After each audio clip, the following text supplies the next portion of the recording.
চলুন আজ আমরা বেরিয়ে আসি মা সারদামার জন্মস্থান জয়রামবাটি, কামারপুকুর থেকে just 2.5 kilometre.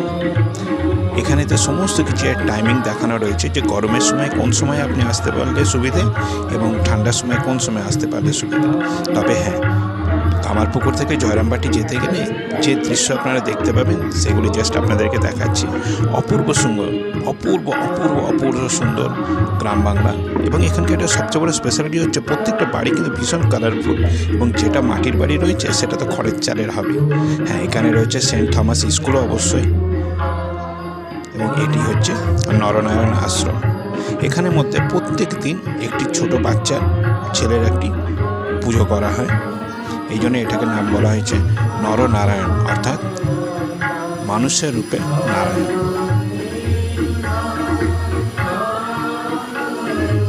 Pin drop silence এবং ঠান্ডা জায়গা। এটি হলো গিয়ে কালী সাধন, যিনি আমাদের কলকাতার লোকনাথ মন্দির বানিয়েছিলেন, ওনারই তৈরি বিবেকানন্দ মঠ। আচ্ছা চলুন, এসে গেছে মাতৃমন্দির। এটি হলো গিয়ে মাতৃমন্দিরের ফ্রন্ট গেট, এবং এইটি হলো গিয়ে মাতৃমন্দিরের ঠিক ব্যাক গেট।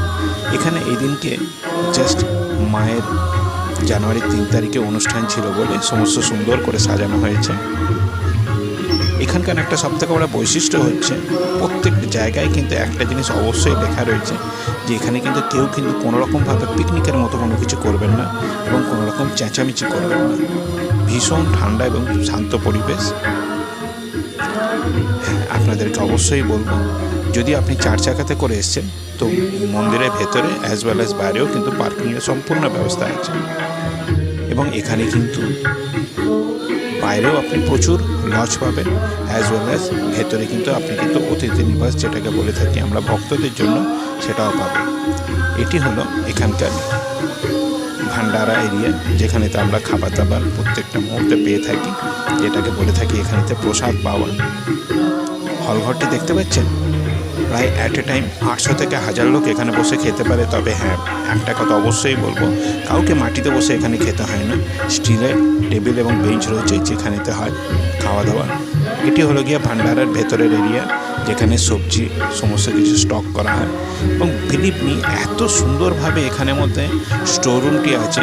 ও হো হো হো হো হো হো হো দেখুন দেখুন দেখুন, বোঁদে বানানো হচ্ছে। হ্যাঁ, যেটা বলছিলাম, এত সুন্দরভাবে এখানে স্টোররুম বানানো রয়েছে যে কোনো ইঁদুর বা কোনো পোকামাকড় কিন্তু এটাকে কিন্তু অ্যাটাক করতে পারে না। পরশু দিনকে তো খাওয়ানো হবে লাড্ডু, তাই এখন থেকে তার জন্য শুরু হয়ে গেছে বোঁদে বানানো।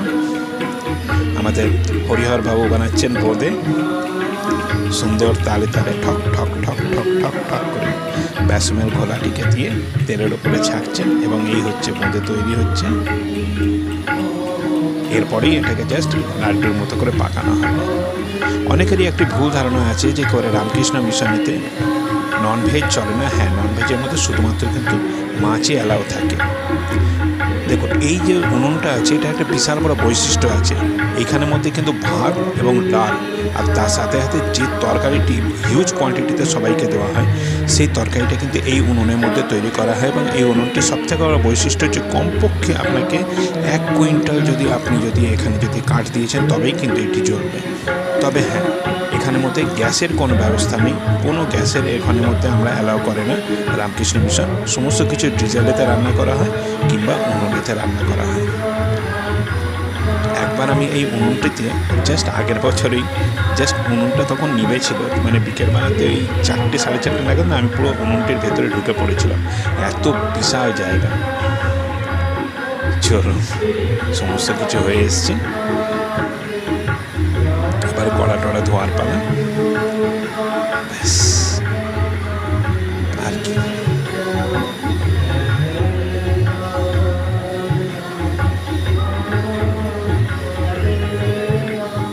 ব্যাস, হরিহর কাকুর বোঁদে ভাজা রেডি। গ্যাস উনি স্ট্যান্ড করতে শুরু করেছেন। তৈরি হচ্ছে প্রায় 100 থেকে 150 কেজি বোঁদে। এত তো ভক্তগণ আছে, তাদের সবাইকে তো দিতেই হবে, প্রত্যেককে একটা করে কমপক্ষে লাড্ডু তো দিতেই হবে। মায়ের স্পেশাল দিন 3রা জানুয়ারি। ও হো হো, প্রত্যেকটা ভেজিটেবল এত ফ্রেশ এবং বিলিভ মি এগুলো প্রত্যেকটি কিন্তু রামকৃষ্ণ মিশনের নিজের কিন্তু ক্ষেতের তৈরি, এর মধ্যে কোনো কেমিক্যাল দেওয়া নেই, কোনো কিছু দেওয়া নেই। হ্যাঁ, এটি আর একটা জিনিস বলে রাখি, এটি হলো রুটি মেকার মেশিন, ভীষণ লেটেস্ট টেকনোলজিও কিন্তু এখানের মধ্যে ইউজ করা হয়েছে। এটি হলো গোবিন্দদা সবজি পিল করছে, মায়ের ভোগ তৈরি হবে বা সেই জন্য। দেখুন এখানে হোটেলের মতো পটেটো পিলারও কিন্তু আছে, অতএব অনেক লেটেস্ট টেকনোলজির জিনিসপত্র এখানে পাবেন। এখানে আর একটা জিনিস আপনাদেরকে দেখাবো, সেটি হলো কি আলু কাটার মেশিন। ভেতরেতে যেমন আমাদের হোটেলেতে আলাদা আলাদা ব্রেড থাকবে এবং সেটা দিয়ে আলাদা আলাদা ধরনের কাটিং হয়, ঠিক সেরকমভাবে এখানেও সেরকম মেশিনটি রয়েছে। চলুন, বাইরের ক্ষেত থেকে এসে গেছে সমস্ত প্যাকিং হয়ে আলু, বা আলুগুলোকে ভেতরে স্ট্যাকিং করা হচ্ছে। এই হচ্ছে সেই পটেটো কাটিং মেশিন, যার মধ্যে আপনি ডাইস অ্যাজ ওয়েল অ্যাজ কিন্তু স্লাইস সমস্ত কিছু করতে পারবেন। এই কাঠের গোলাটি দেখতে পাচ্ছেন, এইগুলো দিয়েই কিন্তু রান্না করা হয়। কয়েক হাজার কেজি এখানের মধ্যে কাঠ রয়েছে। হ্যাঁ, জয়রামবাটি এসছেন আর সেখানে আপনাকে চপ হবে না, সেটা কি হতে পারে? আলুর চপ, ধনে পাতার চপ, হিংচে পাতার চপ, এগুলো সমস্ত কিছু এখানে রয়েছে। এবং যেমন আপনাদেরকে দেখালাম, আপনি যদি বাই চান্স যদি মন্দিরের ভেতরে থাকার ব্যবস্থা না পাচ্ছেন, আপনার কিন্তু বাইরেও কিন্তু অনেক লজ আছে। তবে হ্যাঁ, রেটটা একটুখানি বেশি, ওই পার ডে 1000 টাকা করে, শুধুমাত্র অ্যাকোমোডেশন, ফুডিং নয় কিন্তু। দেখুন শুরু হয়ে গেছে আলুর চপ এবং ধনে পাতার চপ, আর খাওয়ার টাইম মুড়ি দিয়ে আর তার সাথে সাথে লঙ্কা, ব্যাস আর কি। এইটি হলো গোয়ালশালা, যার মধ্যে কিন্তু গোশালা, তার মধ্যে কিন্তু শুধুমাত্র বাছুর রাখা হয়েছে। দেখুন যেমন বললাম না, সোলার সিস্টেম আছে, সব কিছু এখানেতে রয়েছে। আর এইখানে বড় বড় গরুগুলোকে রাখা হয়।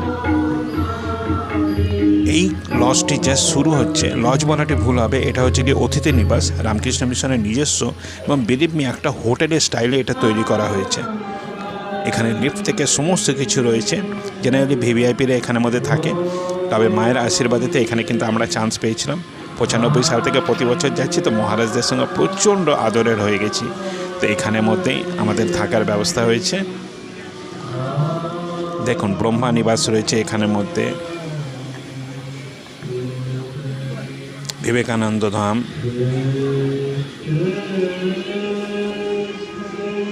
সারদা ধাম, এবং যেটি আপনাকে একটু আগে দেখালাম সেটা হচ্ছে সারদা কুটি। এটি হলো গিয়ে মায়ের অরিজিনাল থাকার জায়গা, যেটিকে খুব সুন্দর করে এখন মেনটেন করে রেখেছে জয়রামবাটি ট্রাস্ট, মাতৃমন্দির ট্রাস্ট।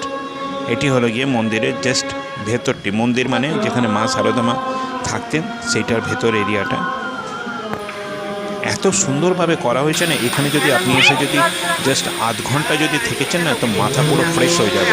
আমি তো বলে থাকি এটাকে আমার জীবনের অক্সিজেন। প্রতি বছরে জয়রামবাটি এবং কামারপুকুরটা আসা আমাদের পক্ষে ম্যান্ডেটারি হয়ে গেছে। কলকাতার এই বিজি লাইফ থেকে একটু সরে এখানে গিয়ে টাইম কাটানো একটা বহুত বড় ব্যাপার। এই হচ্ছে গিয়ে মায়ের মন্দিরের ভেতরটি। মায়ের মন্দির মানে যেখানের মধ্যে মা থাকতেন, মাতৃমন্দিরেরটা তো আলাদা, এখানের মধ্যে মা থাকতেন, সেই ঘরের ভেতরটা এরিয়াটা দেখানো হয়েছে এখানে। একটু রাত্রির বেলাতেই আপনাদেরকে এই জায়গাটা দর্শন করাচ্ছি, কারণ সত্যি কথা বলতে কি এখানের মধ্যে কিন্তু ফটো তোলা অ্যালাউ নেই, কিন্তু আপনাদের তো দেখাতে হবে, নাহলে আপনারা দেখবেন কি করে। এখানে সেই পাগলি মায়ের কিন্তু মাসি, পাগলি মা নয় পাগলি মাসি, যার বাচ্চাটিকে সারদা মা মানুষ করতেন, সেটিরও ছবি রয়েছে এবং সমস্ত মায়ের আত্মীয়দেরও ছবি রয়েছে। এটি হলো গিয়ে মায়ের অরিজিনাল ফটো। এটি ভেতর থেকে দেখানো হয়েছে। দেখুন মন্দিরকে বাইরে থেকে রাত্রিবেলা ঠিক এই রকম দেখতে লাগে, এত শান্ত পরিবেশ না, ভেতর থেকে শুধুমাত্র উড়ে আসছে গান। চলো দিন হয়ে এসছে, তো মায়ের নতুন বাড়িতে নিয়ে যাওয়া যাক। এটি হলো গিয়ে মায়ের নতুন বাড়ি, ভেতরটা হচ্ছে ঠিক এই রকম। দেখুন এখানে কোনো কিছু না ভাঙাচড়া করা হয়নি, খালি ওপর থেকে প্রত্যেকটা বছরেতে জাস্ট মাটি দিয়ে সুন্দর করে পলিশ করা হয়, কোনো সিমেন্টের এখানে কিন্তু জায়গা নেই।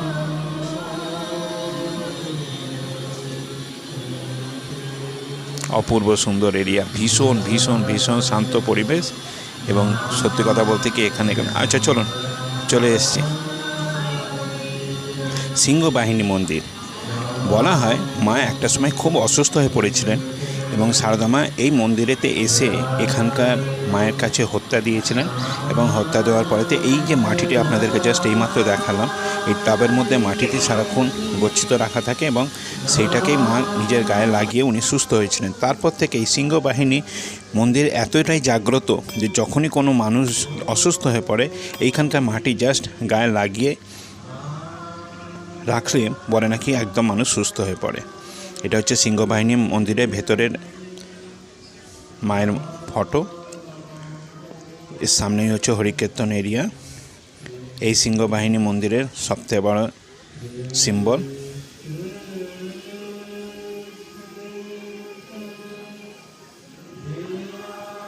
এটি জাস্ট রয়েছে, এই যে সিংহবাহিনী মন্দিরটা আপনাদেরকে দেখালাম, এটা হচ্ছে মায়ের মন্দির থেকে জাস্ট হেঁটে 5 মিনিট। চলুন আর একটা জায়গা দেখাই, মায়ের স্নানের ঘাট। এটা হচ্ছে দিঘি ঘাট। মা যখন আনম্যারিড ছিলেন, মানে মায়ের যখন বিয়ে হয়নি, উনি তখন নিজেদের ভাই বোনদের নিয়ে এখানের মধ্যেই চান করতে আসতেন। ভীষণ পিসফুল জায়গা, মায়ের ঘাট নামেতেই এই জায়গাটাই ফেমাস। ও হো হো হো হো, সকালবেলার এরিয়া দেখুন কি অপূর্ব সুন্দর। মাতৃমন্দির থেকে এই সারদা মা কানন অর্থাৎ দামোদর নদের এই জায়গাটি আসতে আপনাদের অটোতে 100 টাকা করে দিতে হবে।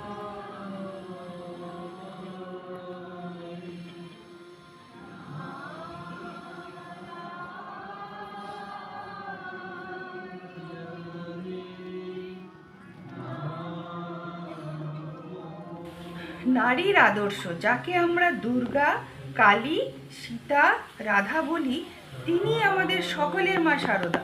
আদর্শ কন্যা, ভগ্নী, বধূ, জায়া এবং মা রূপে নিজে হাতে নাতে সব করে দেখিয়ে গেছেন। বলে আদর্শের ঢের বাড়া করেছে। দিব্য দর্শনে দেবালয় থেকে ফেরার পথে শিহর এলাকার পাড়ে বেলতলায় শারদার গর্ভধারিণী শ্যামা সুন্দরী দেবী বসে থাকা অবস্থায় দেখেন একটি দেবকন্যা বেলগাছ থেকে নেমে তার গলা জড়িয়ে ধরে বললেন, আমি তোমার ঘরে এলাম মা। মা বলতেন, তা থেকেই কিন্তু আমার জন্ম। 1853 খ্রিস্টাব্দের 22শে ডিসেম্বর 1260 সালের 8ই পৌষ বৃহস্পতিবার কৃষ্ণা সপ্তমী তিথিতে পুণ্যধাম জয়রামবাটি গ্রামে শ্রী শ্রী মা সারদা দেবীর জন্ম হয়। এখন সেই জায়গাটিতেই মাতৃমন্দির নির্মিত হয়েছে। শিহরে শিবের মেলায় কীর্তনের পর ছোট্ট শিশু সারদার কোনো আত্মীয় সারদা মাকে জিজ্ঞেস করেন, হ্যাঁ রে, এত লোকের মধ্যে কাকে তোর বিয়ে করতে সাধ যায়? ছোট্ট 5 বছরের শিশু সারদা মা সঙ্গে সঙ্গে শ্রীরামকৃষ্ণ দেবকে দেখিয়ে নিজের পতি নির্বাচন করেন। শ্রীরামকৃষ্ণ দেবও কিন্তু নিজেই ক্রোনের সন্ধান দিয়েছিলেন। তিনি নিজেই বলেছিলেন, জয়রামবাটিতে রামচন্দ্র মুখোপাধ্যায়ের মেয়ে সারদা তার জন্য কুটো বাঁধা হয়ে আছে। 1266 সালের বৈশাখের শেষে 5 বছরের সারদার সঙ্গে 24 বছর বয়সে শ্রীরামকৃষ্ণ দেবের বিবাহ হলো। শ্রীরামকৃষ্ণ দেব এবং সারদা মা এ যুগে অবতার হিসেবে জন্মগ্রহণ করেছিলেন। গঙ্গা স্নান, একটু আগে আপনাদের যে আমোদার নদটা দেখালাম, মা বলতেন ভাইদের নিয়ে গঙ্গা স্নানে যেতুম, আমোদরই আমাদের গঙ্গা। স্নান করে সেখানে বসে মুড়ি খেয়ে বাড়ি আসতুম। কাজের মধ্যে মা, সংসারে সব রকম কাজের মধ্যেও মা হাসি মুখে মাঠের দিন মজুরদের মুড়ি জলখাবার পৌঁছে দিয়ে বাবার সাথে সাহায্য করতেন। ছোট্ট মেয়ে সারদা নিজের বাড়ির গরুর জন্য দল ঘাস কাটতে আসতেন এবং নিত্য দেখতেন তার মতো আরেকটি মেয়ে এসে সঙ্গে তাকে সাহায্য করছে এবং দল ঘাস কেটে দিচ্ছে। মায়ের কিন্তু অষ্ট সখীও ছিল। মায়ের বিয়ের পর কামার পুকুরে নতুন বউ হালদার পুকুরে স্নান করতে একা যেতে লজ্জা পেতেন। তাই স্নানে যাওয়ার সময় দেখতেন কোথা থেকে 8 জন সখী ঠিক তার মতো দেখতে তাকে ঘিরে নিয়ে যেত এবং স্নান সেরে তাকে বাড়িতেও ফিরিয়ে দিয়ে যেত। বিয়ের 2 বছর পর ছোট্ট সারদা শ্রীরামকৃষ্ণের বাড়িতে গেলেন। শ্রীরামকৃষ্ণ তার আগে জয়রামবাটিতে এলে তখন 7 বছর বয়স ছোট্ট সারদা স্বামীর পা ধুয়ে পাখা করতে থাকেন। ছোট্ট মেয়ের এই স্বামী সেবার বহর দেখে বড়রা তো হেসেই অস্থির। কামার পুকুরে শ্রীরামকৃষ্ণদেব পত্নী সারদা দেবীকে সংসারের সব কাজ, এমনকি ভগবান লাভ পর্যন্ত কি করে হয় তা শেখায়। মা বলতেন হৃদয়ে আনন্দের পূর্ণঘট বসিয়ে দিয়েছেন ঠাকুর। ঠাকুর শ্রীরামকৃষ্ণদেব দাদার সাথে দক্ষিণেশ্বরে পুরোহিতগিরি করতে গেলেন। স্বামী দক্ষিণেশ্বরে মা মা করে পাগল। ও মা শ্যামার মেয়ে খ্যাপা জামাইয়ের সঙ্গে বিয়ে হয়েছে, পুরো গ্রামে রটে গেল এই কথা।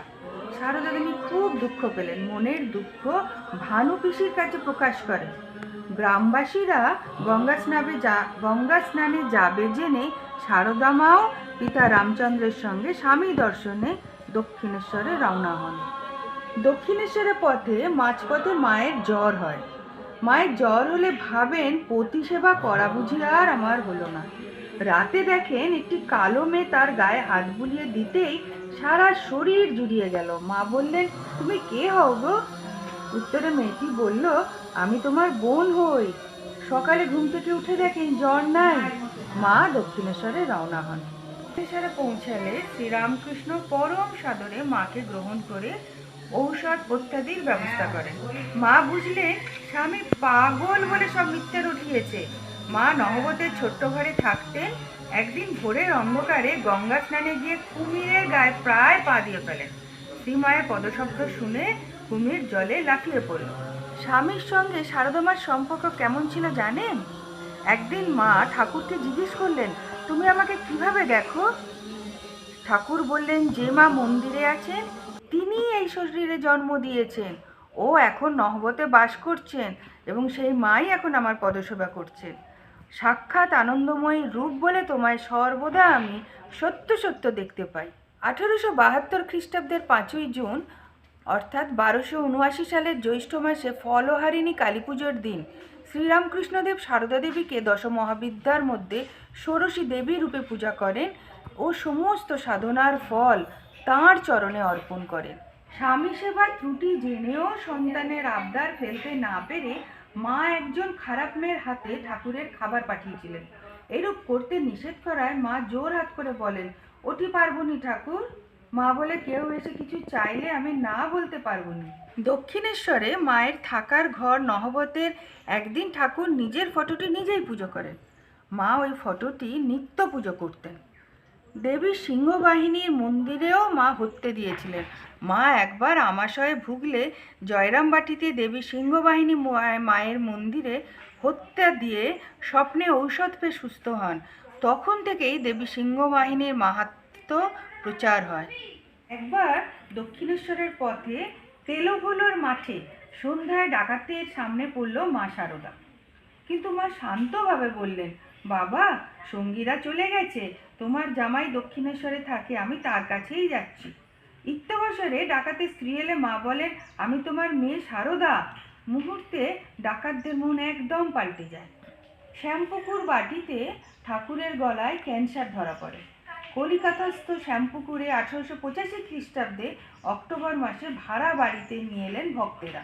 ছাদের পাশে চাতালে রান্না করে মা ঠাকুরকে নিজে খাইয়ে দিতেন। কষ্টের মধ্যে থেকেও বলতেন, যখন যেমন তখন তেমন। মায়ের মা শ্যামাসুন্দরী দেবী দ্বিতীয়বার জগদ্ধাত্রী পুজো করতে চাইলে মা নিষেধ করেন। জয়া বিজয়া সহ দেবী জগদ্ধাত্রী রাতে স্বপ্নে বলেন, আমরা তবে যাই? মা সারদা বলেন, না না, তোমাদের যেতে বলিনি। সেই থেকে প্রতি বছর এই পুজো হয়ে থাকে। ঠাকুরের অসুখ বেড়েই চলেছে। মা তারকেশ্বরে হত্যা দিলেন। একটার পর একটা সাজানো হাঁড়ি পড়ে ভাঙার শব্দ শুনে বুঝলেন ঠাকুরের শরীর আর থাকবে না। 1886 খ্রিস্টাব্দের 16ই আগস্ট রাত্রি 1টায় শ্রীরামকৃষ্ণ মহাসমাধিতে লীন হলেন। 1886 খ্রিস্টাব্দের 30শে আগস্ট রওনা হয়ে বৃন্দাবনের পথে ট্রেনের জানলায় হাত রেখে মা শুয়েছিলেন। হাতে ঠাকুরের ইষ্ট কবচটি পড়া ছিল। হঠাৎ মা স্বপ্নে দেখেন ঠাকুর জানলা দিয়ে মুখ বাড়িয়ে বলছেন, দেখো কবচটি না হারায়। এই শুনে কবচটি মা পেটিকায় তুলে রাখলেন। নমস্কার, এখন আমরা এসেছি আমোদনন। এটা জয়রামবাটি মাতৃ মন্দির থেকে কিছুটাই এপাশে। আমরা এসেছি মাঠের ওপর আল দিয়ে। এইখানে আমোদননাথে মা আসতেন, মার ভাইরা এখানে খেতে চাষ করতেন। মা তাদের জন্য মুড়ি কোঁচড়ে বেঁধে নিয়ে আসতেন এবং তারপর এখানে খেলতেন, এই খাওয়া দাওয়া করতেন। এটা হচ্ছে এখানকার তৈরি কৈলাস পর্বত, উপরে শিবলিঙ্গ রয়েছে।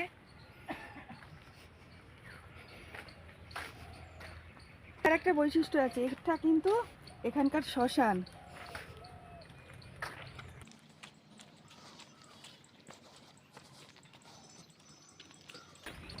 এইটা হচ্ছে শ্রী শ্রী মায়ের গঙ্গাঘাট। এখানে মা শারদা নিজের ছোট ছোট ভাই বোনেদের চান করাতেন। ওখানে একটা ছোট্ট মতো দেখুন ভাস্কর্য রয়েছে, তার মধ্যে সেটারই একটা প্রতিফলন রয়েছে। এইখানে মা শারদার মা বাবা দুজনকে এখানেই দাহ করা হয়েছিল, তাদের ওপরই এখানে মন্দিরটার সৃষ্টি, মায়ের পিতা ও মাতার সমাধি মন্দির। এটা হচ্ছে আমোদর নদের বিশ্বনাথ মন্দির। এই জায়গাটার নাম হচ্ছে শ্রী শ্রী মা শারদা কানন। এইটা হচ্ছে ঠাকুর শ্রী শ্রী রামকৃষ্ণদেবের কল্পতরুর মেন প্রতীক। কল্পতরু হয়েছিলেন, ঠাকুর সবাইকে বলেছিলেন তোমাদের চৈতন্য হোক। কল্পতরু উৎসবের দিন ঠাকুর শ্রী শ্রী রামকৃষ্ণদেব বলেছিলেন তোমাদের চৈতন্য হোক। সমস্ত গৃহী মানুষ, সন্ন্যাসী সবাইকে এই আশীর্বাদ করেছিলেন। এই জায়গাটি হিমালয়ের গোমুখ পর্বতের একটা ছোট রেপ্লিকা, ওর মতোই করা হয়েছে। গোমুখ হিমালয় পর্বত, এই যে এখানে গরুর মুখ থেকে জল পড়ছে। বাস্তবে হিমালয়তে যেমন গরুর মুখ থেকে গঙ্গা নদীর উৎপত্তি না, গোমুখ থেকে, সেইটারই এখানে একটা ছোট সংস্করণ করা হয়েছে। এইটা হচ্ছে জয়রামবাটির পবিত্র মহাশ্মশান। এই আমোদর নদীর এখানে এটার নামও দেওয়া হয়েছে বেনারসের মণিকর্ণিকা ঘাটের মতো। শারদা মা সবসময় বলতেন আমি সকলের মা, আমি পাতানো মা নই, সত্যিকারের মা। শরৎ যেমন আমার ছেলে, আমজাদও তেমনি আমার ছেলে। মননে ধ্যানে সব জায়গায় শারদা মার বাণী যদি আমরা উপলব্ধি করতে পারি এবং সেই অনুযায়ী চলতে পারি, তাহলে আমাদের জীবনে আর কোনো দুঃখই থাকে না। এই জায়গায় আমোদর নদের এই জায়গায় শারদা মায়েরই বাণী এবং কিছু বিশেষ মুহূর্ত এখানে খোদাই করে রাখা হয়েছে।